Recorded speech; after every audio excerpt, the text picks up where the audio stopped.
સુરતની ટ્રાઇસ્ટાર હોસ્પિટલમાં દક્ષિણ ગુજરાતનું પ્રથમ સફળ થોરાસિક એન્ડોવાસ્ક્યુલર મહાધમનીનું સફળ ઓપરેશન કરવામાં આવ્યું હતું. સુરત દક્ષિણ ગુજરાતમાં પ્રથમ વખત થોરાસિક એન્ડોવાસ્ક્યુલર એઓર્ટી નામનું જટિલ ઓપરેશન કરવામાં આવ્યું હતું. અઠવામાં આવેલી ટ્રાઇસ્ટાર હોસ્પિટલમાં સફળતાપૂર્વક ઓપરેશન કરવામાં આવ્યું હતું. દર્દી પ્રેમાંશુ પટેલ નામનો 36 વર્ષીય વ્યક્તિ ઝામ્બિયાથી તેના નીચેના અંગોમાં લોહીનો પ્રવાહ ઓછો થવાથી અને ભૂખ ન લાગવાને કારણોસર સારવાર માટે સુરત આવ્યા હતા. તેના સીટી સ્કેન રિપોર્ટમાં જાણવા મળ્યું હતું કે તેમની મુખ્ય ધમની એરોટા નોંધપાત્ર રીતે વિસ્તરેલી હતી. તેની એરોટાનો વ્યાસ 10.6 સેન્ટીમીટર હતો.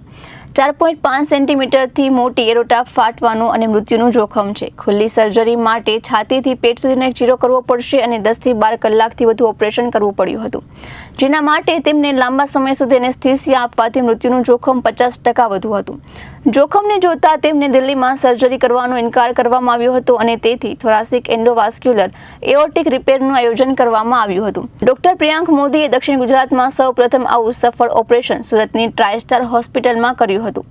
હોસ્પિટલમાં કાર્યરત હાઇબ્રિડ કેથલેબને કારણે જોખમી ઓપરેશન સફળ થયું હોવાનું ડોક્ટર પ્રિયાંકે જણાવ્યું હતું. આ ઓપરેશનમાં દર્દી યુવાન હતો અને તેમને પગમાં સોજા હતા અને લોહીના ગંઠાવા સિવાય બીજી કોઈ ફરિયાદ નહોતી, જેની તપાસમાં ખબર પડી કે તેમની એઓર્ટા મોટા પ્રમાણમાં ફેલાઈ ગઈ છે, જે ભવિષ્યમાં ગંભીર આકાર લઈ શકે છે. આ માટે તેમને દર્દીની સર્જરીની તૈયારીને દક્ષિણ ગુજરાતનું આ સૌ પ્રથમ વખત સફળ ઓપરેશન કરવામાં આવ્યું છે.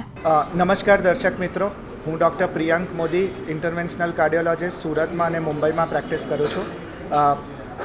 આજે એક તમારા સમક્ષ યુનિક કેસ લાવ્યા છે, જે સાઉથ ગુજરાતમાં પહેલી વખત કરવામાં આવ્યો છે.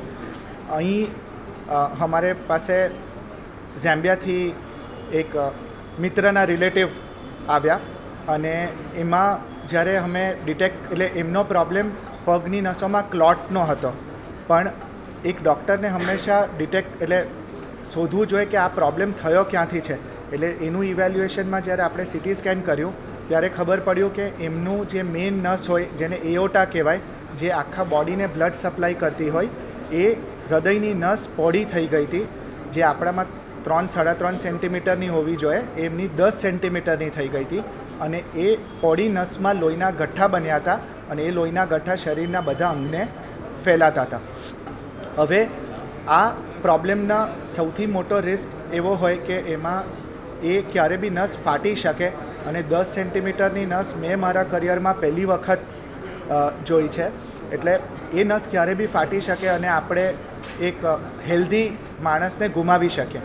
એટલે આવા કેસમાં જે ઓપન હાર્ટ સર્જરી હોય છે કે ઓપન સર્જરી, એનો રિસ્ક બહુ વધારે હોય, કારણ કે તમારે એક જગ્યા પર ઓપરેશન નથી કરવાનું. તમારી એ નસ ગળાની નસોને પણ સપ્લાય કરે છે, તમારા છાતીની નસોને પણ સપ્લાય કરે છે અને પેટની નસોને પણ સપ્લાય કરે છે. એટલે તમારે અગર ઓપન સર્જરી કરવી હોય તો એ ઓપન સર્જરી તમારે ગળાથી લઈને પેટ સુધી આખું ચીરવું પડે અને એ સર્જરીનું રિસ્ક બહુ વધારે હોય.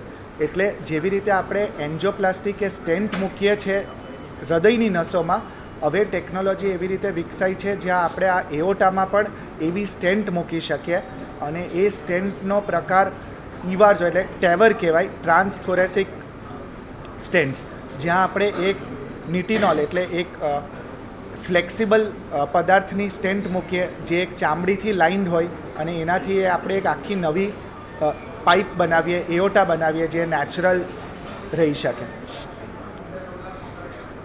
આ જે બીમારી છે એના પ્રોબ્લેમ્સ ગંભીર હોય અને એટલા માટે એના સર્જરીના કોમ્પ્લિકેશન્સ પણ ગંભીર હોય, કારણ કે અહીંયા તમારી સ્ટેન્ટ તમારી બધી નસોની આર-પાર જવાની છે. એટલે નાની ઉંમરના વયના લોકોમાં એ બધી નસને આપણે બચાવવાનો પ્રયત્ન કરવાની હોય. એટલા માટે આ જ સ્ટેન્ટમાં આપણે એક Indian way of saving cost is to do fenestration, કે ત્યાં આપણે એ નસમાં એ જે સ્ટેન્ટ હોય એમાં આપણે હોલ્સ બનાવીએ અને એમાંથી જેવી રીતે એક ઝાડ છે ને એના થળિયા નીકળતા હોય કે એના ટ્વિગ્સ નીકળતી હોય, એવી રીતે ટ્વિગ્સ બનાવીને આપણી જે નેચરલ આર્ટરીનું શેપ હોય એ આપણે નવી રીતે બનાવી શકીએ. As per our knowledge this is the first case in south Gujarat, એટલે ફર્સ્ટ વખત આવું થયું છે. The patient is doing well by God's grace અને hope that he does well for the rest of his life.